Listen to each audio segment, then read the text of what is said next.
Mayong adlaw mga igsoon, ani nga usab kita sa tuang inadlaw nga leksyon, Martes, Agosto 26. Ang uluhan sa tong leksyon karon, ang orihinal nga plano sa Dios. Ang Exodo 23:20 hangtod sa 33 mga igsoon. Nagingon diri. Tanawa, magpadala ako gusa ka manulunda sa imong atubangan aron magabantay kanimo sa dalan og magdala kanimo ngadto sa dapit nga akong giandam. Mga igsoon, ang plano sa Dios alang sa Israel dili aron sila makig-away para sa yutang saad. Ang yuta gisaad na kaniadto pa kang Abraham, Isaac ug Jacob ug gihatag isip gasa. Ang ilang buhat mao lang gyud ang pagdawat o pagsalig sa Dios. Ang Exodo 14:13 hangtod sa 14 nagingon, ayaw kahadlok, barog kamo og tan-awa ang kaluwasan ni Jehova. Ang modelo sa kadaugan nakita na sa pagbatok sa dagat nga mapula, nakita na didto mga kaigsunan. Ang Dios mismo ang nakig-away og naghatag sa tanan nilang kadaugan. Sa mausab ni adtong panahon ni Hari Ezekias mga igsoon, di ba gipukan sa Dios ang kusganon nga kasundaluhan sa Assyria. Bisan walay armas nga gigamit sa Israel, kadaugan tungod na sa pagsalig sa Dios. Sa atong leksyon, ang Genesis 15:13-16, sa ikaupat nga kaliwatan mo balik sila dinhi, kay wala pa mahugot ang pagkadautan sa mga Amoryo. Ang yuta, wala dayon gihatag human ni Abraham.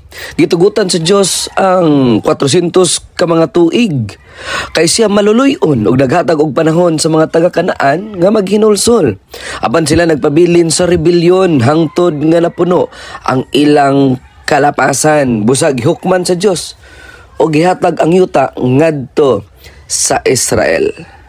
Ang Exodo 23:27-28, magpadala ako og kalisang sa akong unahan og magapadala usab ako og mga putyukan aron sila palayason. Ang Dios mismo ang naghatag pamaagi mga igsoon. Pinagi sa kahadlok nga iyang ipakatag og pinagi sa mga putyukan nga magpahawa sa mga nasod. Bisan pa wala sila misulod, nanaga na ang ilang mga kaaway. Mao kini ang gahom sa Dios nga nag-una kanila. Mga igsoon, ang leksyon klaro. Dili kita makabuntog pinagi sa atong kusog, kundi pinagi sa pagsalig og pag-alagad sa Dios. Kung ato bitong sundon ang iyang tingog, siya ang makig-away para kanato og maghatag sa kadaugan. Di ba mga igsonan? Atong makita sa kasinatian sa Israel nga ang kadaugan dili gikan sa ilang kaugalingong kusog, apan gikan gyud sa Dios nga nag-una kanila. Ang iyang plano mao ang paghatag sa yutang saad ug siya mismo ang nakig-away alang kanila. Ang ilang buluhaton maura ang pagsalig og pagtuman. Mga kaigsunan, sa atong kinabuhi karon daghan usab ta og mga yuta nga saad, mga damgo, mga paglaom ug mga panalangin nga gusto sa Dios ihatag. Apan usahay sama sa Israel, gusto nato gamiton ang atong kaugalingong kusog. Mao nga ang resulta, mapulan, masakitan ug mawad-an sa paglaom. Apan ang Dios mga kaigsuonan nagaingon, pagbarog ug pagtan-aw sa kaluwasan ni Jehova. Kung magpabilin kita nga matinumanon ug mosalig sa iyang giya, siya na ang makig-away para nato mga kaigsuonan. Ang mga padir nga nagbabag sa ato ang pag-abante, iyan ang gubaon. Ang mga kaaway nga nagapugong, iyan ang palayason. Busa ang leksyon para nato karon mao. Ayaw pagdali og ayaw og salig sa imong kaugalingon. Sa atong kaugalingon, imbis prioridad ang pagtuman sa kabubuton sa Dios ug pagpangayo sa iyang presensya. Sama ni Kristo ang naggiya sa Israel, pinagi sa haligi sa panganod ug sa kalayo. Siya usab karon mao ang mag-una ug manalipod kanatong tanan mga kaigsunan pagkanindot gayud sa Dios sa iyang gugma sa matag usa kanato. Mga igsoon, ang tinuod nga kadaugan dili makita sa unsa kagamhanan apan sa unsa kagamhanan ang Dios nga atong saligan, mga igsoon.